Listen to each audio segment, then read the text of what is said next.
In just 36 days, the entire world has been reshaped. What started as a regional conflict, with attacks on Iran by Israel and the United States, has now spiraled into a global boiling point. So today, we're going to dig into how this isn't just another war in the Middle East, but a catalyst for permanent worldwide change. Okay, it's day 36, and the most immediate impact, the one that's affecting you and me right now, is a massive energy crisis.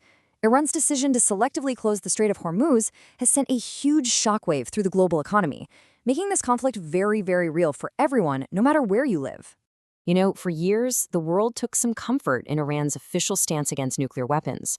The Supreme Leader's fatwa, this religious decree, was seen as a key reason they wouldn't build a bomb. But here's the thing. What many people missed was the critical escape clause buried inside it. The ban wasn't absolute.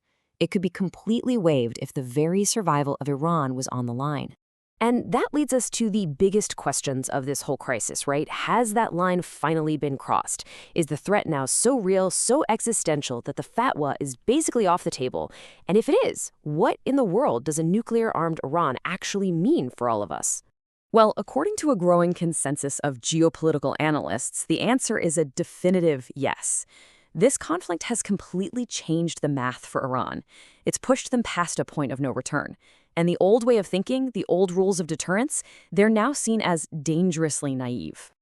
And look, the thinking isn't just that Iran might build a weapon, it's that it's now a certainty. The argument goes like this. If Iran already had a nuclear deterrent, this war would have never started. The absolutely brutal lesson they've learned is that just having a conventional army simply isn't enough anymore. And what's so fascinating about this is how clearly it lays out that strategic pivot.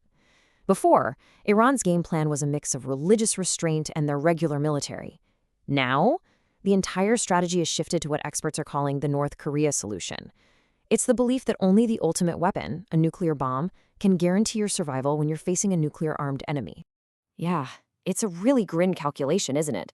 For countries like North Korea, and now, it seems, Iran, nukes aren't really about attacking someone. They're the ultimate insurance policy. They're seen as the only way to make absolutely sure you can't be invaded or bullied by a major power. It's a strategy that's born from feeling extremely vulnerable. But these consequences aren't just for politicians and generals to worry about. They are immediate and they are personal. The disruption in the Persian Gulf is translating directly into economic pain for billions of people around the globe. It's hitting you right where it hurts, your wallet. Just look at this number. In the U.S., the average price for a gallon of gas has just exploded. And this isn't some slow creep. It is the fastest, sharpest jump we've seen in 3 decades. And that's just the tip of the iceberg of a much bigger crisis that's unfolding in energy, in food, and all across our supply chains. So what we're seeing here is this really toxic economic cycle getting started. First, the conflict messes up supply lines. That causes prices for everything to spike. That's massive inflation. Then, to fight the inflation, central banks have to jack up interest rates. But that slams the brakes on the economy, and you get a recession. Analysts are saying this is looking scarily similar to the horrible stagflation we saw back in the 1970s. And that's the bottom line, really. This isn't some abstract thing for economists to debate. The warnings we're hearing are that this is a crisis of catastrophic proportions. It's going to create a gigantic transfer of wealth, and it's going to hit the financial security of pretty much every single household. But here's the thing. This conflict is doing so much more than just wrecking the global economy. It's hitting the fast-forward button on a fundamental reordering of global power that was already happening. The very foundations of the financial system we've lived with since World War II are cracking, and it's happening faster than anyone thought possible. And a huge part of this shift is this thing called de-dollarization. For decades, the U.S. dollar has been the king of world currencies, which gave America incredible power. But this crisis, especially the Hormuz situation, is pushing nations like the BRICS countries to just bypass the dollar altogether and trade in their own currencies. This table really gives you a great side-by-side look at what's happening. On one side, you have the old playbook, the U.S.-led system, but on the other, you can see this whole new system starting to form. One with lots of different reserve currencies, different safe places to put your money, and its own ways of settling trades. This conflict is a massive stress test, and the dollar-based system is showing some serious cracks. And this quote, wow, this really captures a historic change in how money moves around the world. In every crisis before this one, money would flood into the perceived safety of U.S. government bonds. But analysts are pointing out that this time, that's not what's happening. Money is actually flowing out of U.S. assets and into Chinese ones. That's a huge vote of no confidence. So why is all this happening? Well, for a huge part of the world, what they call the global south, this doesn't look like a clear-cut case of good guys versus bad guys. They see the U.S. as the aggressor, and they see Iran's resistance as a fight for their own national sovereignty. All that rhetoric coming out of Washington is actually backfiring, and it's pushing these countries to find a more balanced, multipolar world where no single nation gets to call all the shots. Okay, so if the U.S. is losing influence and the world is fracturing, who's actually stepping up to the plate to try and find a way out of this crisis? The answer really shows you the new geopolitical map. Well, analysts are pointing more and more to what they're calling the Primakov Triangle. This alliance between Russia, China, and Iran, it's become the central hub for diplomacy in the region. They're the ones talking behind the scenes, talking to everybody, and trying to build a totally new security setup for the Persian Gulf. And you can see it right here. We're seeing Russia's Vladimir Putin on the phone with key Arab leaders. China, which had that big success mediating between Iran and Saudi Arabia, is now out there with a full-blown peace plan. And then you look at the West, and as many analysts are pointing out, it's pretty quiet. They're not really proposing any new long-term solutions. So as we start to wrap this up, it's just incredibly clear that in only 36 days, we are living in a completely new world. It's more volatile, it's more unpredictable, the planet has changed, and it's changed for good. Just think about the lasting legacy of this war. First, Iran's path to the bomb seems all but certain now. Second, the global economy is staring down a stagflationary crisis. Third, the dollar's long reign is being seriously challenged. And finally, that shift to a multipolar world, it just got a massive shot of adrenaline. These aren't just trends, they are the new facts on the ground. And this brings us to the ultimate, horrifying stakes. As we head into this new era of nuclear proliferation, military analysts are gaming out the possibilities, and they are terrifying. Even what they might call a limited nuclear exchange in the region would cause a human catastrophe on a scale that is almost impossible to even imagine. And so we are left with this final, really unsettling question. There is no doubt that a new world order is being born right now from the ashes of this conflict. But with more fingers on the nuclear trigger and all the old alliances breaking down, you just have to ask, is the world we are heading into any safer than the one we left behind just 36 short days ago? So it is the morning of Saturday, April 4th, 2026. And we are officially waking up to day 36 of a war that, Washington promised would be wrapped up in what?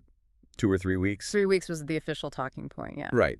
But as we've been, combing through hours of the latest YouTube interviews, military briefings, and all this macroeconomic data over the last couple of days, it's clear things are going in a completely different direction. Like radically different direction. Yeah. The most shocking casualty of this conflict between the U.S., Israel, and Iran isn't actually happening in the skies over the Middle East. I mean, it is, but the real casualty, the one that's going to completely alter your life, regardless of where you live, is happening in the global bond markets. Exactly. We're looking at the potential collapse of the undisputed supremacy of the U.S. dollar. Which is just a wild thing to even say out loud. So, welcome to today's deep dive. Our mission today is to take this massive stack of recent sources and really cut through the fog of war. We want to synthesize what top geopolitical, military, and economic analysts are saying right now. Right, because there's a lot of noise out there. So much noise. So we're going to unpack the hidden global shockwaves here.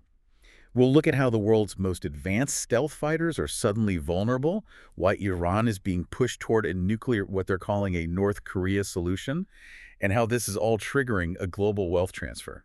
But before we jump into the deep end here, I do need to establish some ground rules for you, the listener. Yeah, please do. The source material we are pulling from today is extremely volatile. We are dealing with highly charged political rhetoric and extreme actions from leaders on all sides, the U.S., Israel, Iran, everyone. It's incredibly polarized. Exactly. So we are absolutely not taking sides here. We are not endorsing any of the viewpoints or actions we're discussing.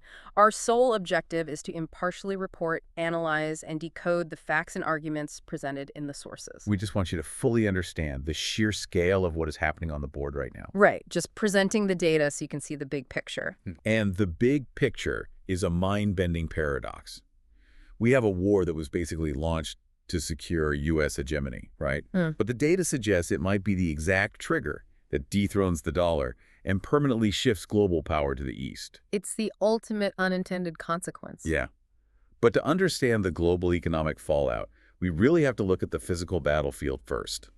Because the U.S. and Israel's inability to secure a quick, shock-and-awe victory, that's the domino that starts this whole chain reaction. It is. Because tactical reality dictates strategic leverage. Right. If you can't control the airspace, you simply cannot dictate the terms of surrender. And going into this, the expectation was total air superiority within, 72 hours? That's always the American doctrine. Right, systematically dismantling Iranian air defenses and then just unimpeded strikes on whatever high-value targets they want. But instead, I'm watching these reports confirming that advanced U.S. fighter jets, including an F-15 and literally an F-35 stealth fighter, have been shot down over the region. Which was considered practically impossible a month ago. Totally impossible. And it's clashing violently with the political rhetoric. I mean, we have U.S. President Donald Trump giving speeches promising to bomb Iran, quote, back to the Stone Age. Yeah, the disconnect between the rhetoric and the actual military telemetry is massive right now. I have to push back on this because the U.S. has a $1 trillion military budget. The F-35 has the most advanced sensor fusion and stealth geometry on the planet. How is a heavily sanctioned country structurally managing to outsmart that? Well, it comes down to a fundamental shift in how you hunt an aircraft. The U.S. military is designed to fight enemies who rely on active radar. Because radar sends out a signal you can track. Exactly. An active radar emits electromagnetic energy, and modern U.S. anti-radiation missiles are literally designed to just ride that radar beam right back to the source and destroy the battery. So if you turn on your radar, you die. Right. Turning on a radar in modern warfare against the U.S. is essentially suicide. So according to the analysts we reviewed, Iran just stopped turning them on. They went totally passive. Entirely passive. They spent decades building these sprawling, reinforced underground tunnels in the Zagros Mountains. They hid the massive interceptor missile launchers deep underground using these pop-up shafts. Wow. But the real genius is the detection grid itself. Because they aren't using radar, they are using arrays of low-tech acoustic sensors, sound, paired with optical telescopes. Wait, acoustic sensors? Like microphones? Basically, yes. Because when I was reading that in the briefings, I was like, this is World War I technology. They used giant concrete sound mirrors in England to listen for zeppelins. Are you telling me $1 trillion jet is being shot down because someone heard it? The physics of sound haven't changed, but the processing power has. Stealth geometry deflects radar, sure, but an F-15 or an F-35 still relies on a massive jet engine that produces an enormous acoustic signature. It's screaming through the sky. Exactly. And what the sources show is that Iran deployed thousands of these highly advanced AI-filtered acoustic arrays across the deserts and mountains. So they aren't just listening for a loud noise. They're using AI to filter out, like, the wind and ambient noise. Right. They filter all that out to isolate the specific frequency of a Pratt and Whitney engine. And because these sensors are all networked together, they use time difference of arrival calculations. Meaning if the sound hits sensor A a millisecond before sensor B. Exactly. They can triangulate the exact speed, altitude, and heading of the stealth jet entirely passively. So the U.S. pilot has no idea they're being tracked. None. Their threat receivers show absolutely nothing. They think they are flying in totally undetected. So it's like playing Marco Polo in the dark. The U.S. jets are yelling Marco with their engines, and Iran is just waiting with a bat. That is a brutally accurate analogy. Iran uses this passive data to track the jet until it is deep within the unavoidable kill zone of one of those buried launchers. And they only turn the radar on at the very end, right? Right. For maybe 3 to 5 seconds. The launcher pops out of the mountain. The active radar flashes to get a final lock. The missile fires, and the launcher drops back underground before the U.S. can even acquire the coordinate to shoot back. And the pilot gets a missile warning with basically zero time to do anything. Practically zero time to execute evasive maneuvers. Man, that completely explains the psychological toll I was reading about in the pilot debriefs. If you're flying a mission and your instruments say the sky is perfectly clear, But you know it's a trap. right, you know that at any random second, a Mach 4 interceptor could just snap up from a silent mountain right below you. You can't even focus on the mission. You're just flying defensively the whole time. It completely neuters the offensive air campaign. And while that's stalling out, the defensive posture of the U.S. and Israel is actively collapsing because of what the sources are calling the Iron Dome blunder. Oh, yeah, the cost imposition strategy. It's a masterclass in asymmetrical warfare. I was doing the math on this while reviewing the munitions reports. The Iron Dome and the Patriot PAC-3 systems, I mean, they are incredible pieces of engineering. Truly remarkable systems. But firing a multi-million-dollar interceptor at a ballistic missile, which has a pretty low intercept success rate anyway, it just burns through cash and inventory. It's an issue of physics and economics. Ballistic missiles re-enter the atmosphere at hypersonic speeds. Intercepting them requires the absolute bleeding edge of your inventory, the really expensive stuff. But for political reasons, they felt like they had to shoot at everything. Right. To reassure the Israeli civilian population, the mandate was to try and shoot down every ballistic missile. So they burned through their highly advanced interceptor stockpiles, knowing the hit rate was marginal. And that left the magazines totally empty for the slower, deadlier threat, the drone swarms. Exactly. I mean, it's dark humor, but it's like they fired all their Ferraris at incoming freight trains, and now they don't have any Honda Civics left to deal with this swarm of motorcycles. The drones are slipping right through the depleted nets. And these aren't the rudimentary GPS-reliant drones from 5 years ago. The sources reveal a devastating adaptation. Iran is strapping commercially available Starlink terminals directly onto the drones. Yeah, the teardown reports of the downed drones showed that. Right. That a massive paradigm shift. Because we all know standard military GPS can be spoofed, right? Right. You send a fake signal, the drone gets confused and crashes into the desert. But a phased array satellite terminal pointed straight up at space.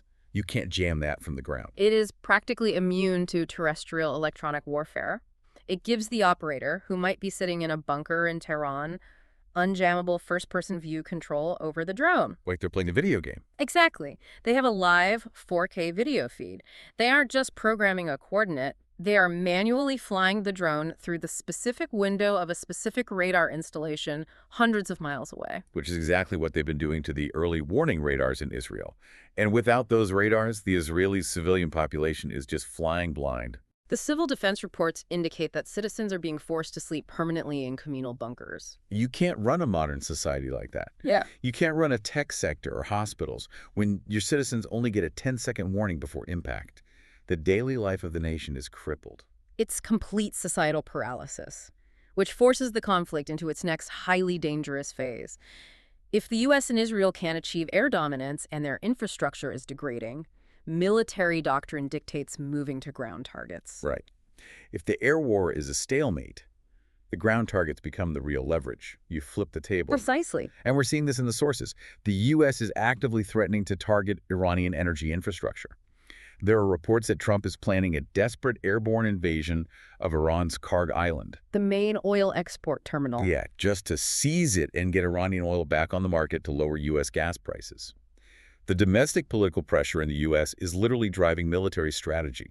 It's an incredibly dangerous fusion of domestic desperation and military escalation.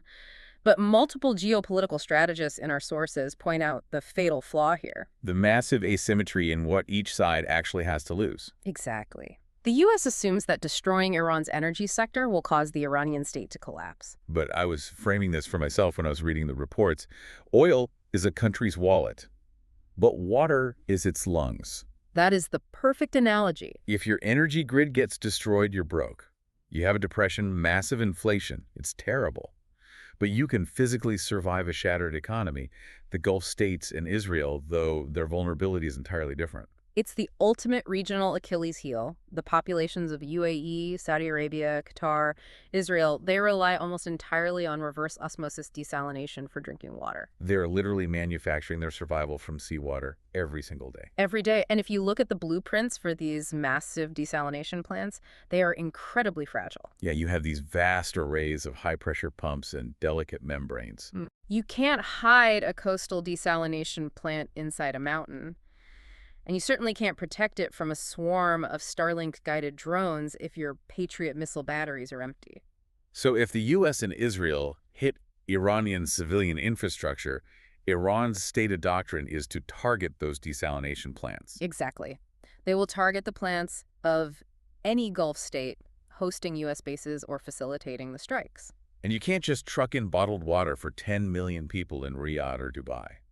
If those plants go offline, you have days before you face a mass casualty event purely from dehydration. Followed by forced demographic migration out of the desert. It's an existential threat, which completely explains why the diplomatic cables show the Gulf states in absolute panic right now. These are nations that traditionally view Iran as hostile. They've always leaned on U.S. security guarantees. Right, but now they're refusing to let the U.S. use their airspace. Because the U.S. military presence, which used to be their shield, has morphed into a radioactive liability.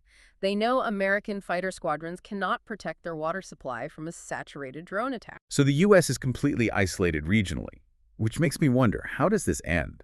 If conventional warfare is just leading to this mutual assured destruction of critical infrastructure, what is Iran's ultimate trump card here? Well, the consensus across the intelligence summaries is stark. We are witnessing the inevitable transition of Iran to a nuclear-armed state, the so-called North Korea solution. And this is the title topic of our deep dive today. Let's trace how this happened, because for over a decade, Iran participated in the JCPOA, the nuclear deal. Right. They were subjected to the most intrusive inspections in history. And internally, they had a theological barrier, right? Yeah. The Supreme Leader issued a religious fatwa against weapons of mass destruction. For years, that fatwa was the cornerstone of Iranian declaratory policy, and U.S. intelligence repeatedly verified they weren't pursuing a weapon. But then the U.S. unilaterally tore up the JCPOA in 2018 under Trump. They heavily sanctioned Iran. And now in 2026, the U.S. and Israel are actively trying to destroy the state, so the restraint is collapsing. The sources unpack the nuance of Islamic jurisprudence regarding that fatwa, and it's fascinating. There is an escape clause. An escape clause? Yes. The prohibition against WMDs holds firm under standard geopolitical conditions. But the overriding mandate of the state is the survival of the Islamic Republic and the preservation of Muslim life. Okay. If the very existence of Iran is threatened by an external aggressor, the theological ban on WMDs is voided by the imperative of self-defense. Oh, wow. So by threatening to bomb them back to the Stone Age, the U.S. has essentially handed Iranian hardliners the exact legal and theological justification they've always wanted. The hardliners have always pointed to Pyongyang and said, look, the U.S. hates Kim Jong-un, but they don't bomb him because he has a nuke. The North Korea solution. The only way to survive American aggression is to have a weapon. The logic is unassailable from their perspective. The U.S. and Israel practically prove the hardliners' argument for them. But wait, I have a question about this. Israel already has nuclear weapons. We all know this, even if it's undeclared. Yes, a significant arsenal. And the U.S. obviously has thousands. Wouldn't Iran going nuclear just guarantee they get wiped off the map? I mean, it sounds like a suicide pact. It might seem that way, but the expert counter-analysis breaks down the grim math of the region, and it fundamentally changes the deterrence calculus. It comes down to geographic asymmetry. Walk me through that math. Israel is geographically microscopic compared to its neighbors. Its population, its tech sector, its political leadership, it's all densely concentrated along a very narrow coastal plain. Right. Military analysts calculate that it would only take a handful, maybe 3 or 4 low-yield nuclear strikes to effectively end Israel's existence entirely. Because the blast radiuses would just overlap. The whole country would be gone. Exactly. The state ceases to function.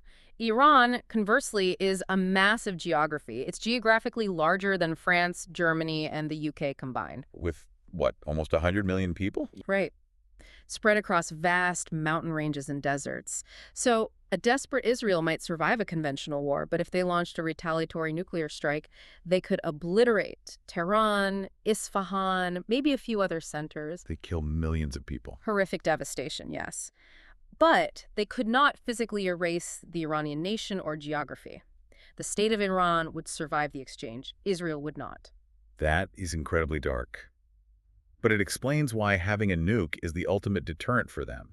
Israel can't risk a nuclear exchange, so they can't risk an invasion. Exactly. Once Iran demonstrates nuclear capability, the threat of U.S. or Israeli invasion evaporates. The balance of power locks into a very tense but stable stasis. So that's the military and geographic reality. But I want to bring the scope back to you, the listener, because you might be sitting in the West, in Europe or North America thinking, this is awful, but how does a war in the Middle East affect my daily life? And the answer to that goes far, far beyond the gas pump.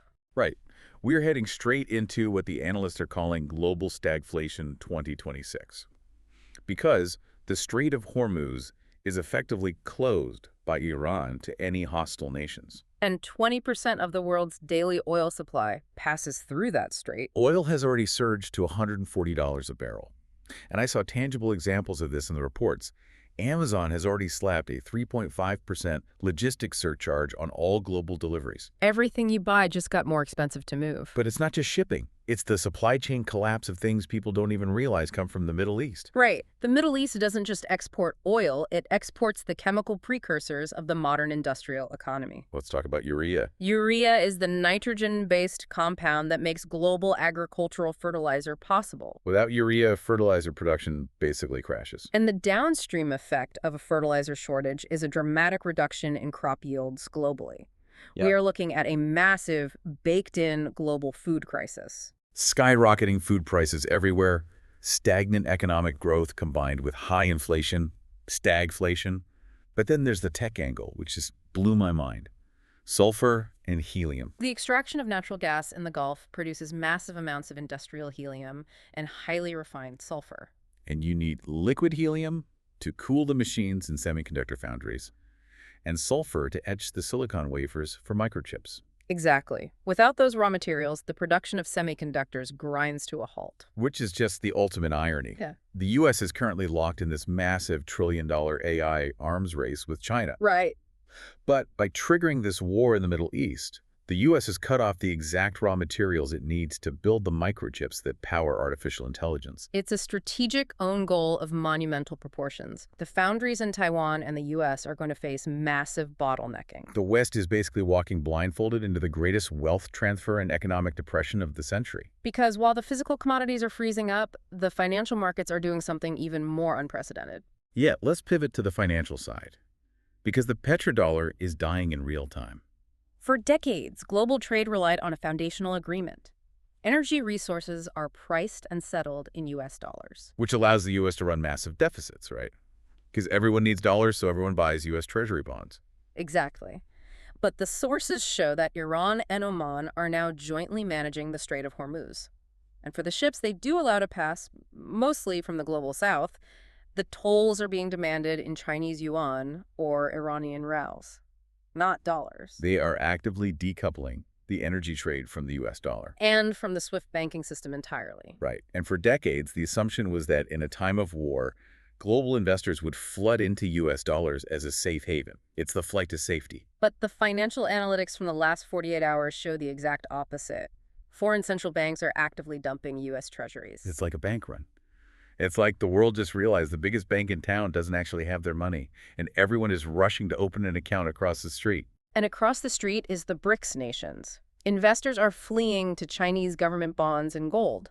Because the U.S. is funding a trillion-dollar military on a massive debt bubble, if the world stops buying U.S. debt to fund that military, the American empire essentially runs out of credit. The BRICS nations are stepping in, building an alternative financial system and accelerating the shift to a multipolar world by decades. So if the U.S. military is stalled out by acoustic sensors and drones, the economy is shaking from stagflation and the dollar is cracking, how does this end? If we look at the diplomatic landscape, the U.S. is increasingly isolated. I was reading the UN Security Council transcripts. France, a core NATO ally, joined Russia and China in vetoing the U.S. use of force. Because Europe's industrial base is already fragile. If they lose Middle Eastern energy on top of Russian gas, they deindustrialize completely. They can't back Washington here. And the global south, even the traditionally anti-Iran Sunni Arab world, they were all rallying behind Tehran.